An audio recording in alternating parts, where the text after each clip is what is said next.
Hi everyone, welcome back to my channel. কি খবৰ আপোনালোকৰ? আমাৰ ভালেই। আজি ইভিনিং টাইমত ভাবিলো অলপ ওলাই যাওঁ আমাৰ ৰুমৰ কাষৰ বাইদেউ গৰাকী আৰু তেওঁ ছোৱালীৰ লগত। আমাৰ ছোৱালী দেখিছেনে কি যে উৎপাত ও কৰ দিনক দিনে যে দুষ্টামিবোৰ তাই বাঢ়িহে গৈছে। আৰু এই দেখিছে আমাক তাই দেখুৱাই গৈছে গেট ক'ত আছে। আৰু আমি ভাবিলো তললৈ যাওঁ তাতে অলপ দোকানৰ কিবা এটা কিনি দিওঁ। সেই গতিকে তললৈ গ'লো আৰু আমাৰ ছোৱালী যে ইয়াৰ ৰুমত আহি পাই দুইজনীয়ে চাদৰ মেখেলা পিন্ধি কি যে নাচ দুইজনীয়ে বোলে বিহু নাচি আছে। তাই বাৰু নাচিব পাৰিছে কিন্তু আমাৰ ছোৱালী ইছৰাম কি যে জপিয়াইছে। আগতে নাচিব পাৰিছিলে এতিয়া অলপ তাই পাহৰি গৈছে। সিহঁতে যোৱাৰ পিছতে ভাবিলোঁ তাইক অলপ পঢ়াওঁ। সেই গতিকে পঢ়াবলৈ ল'লোঁ কিন্তু পঢ়াবলৈ গৈ মোৰহে মাথাটো নষ্ট হ'ল।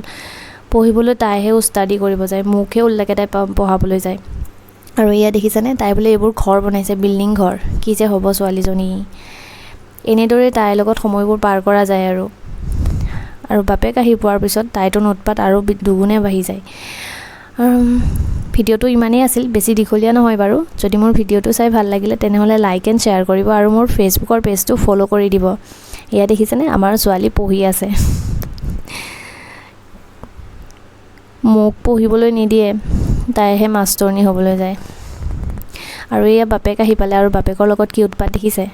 অ'কে আজিলৈ আহোঁ, বাই।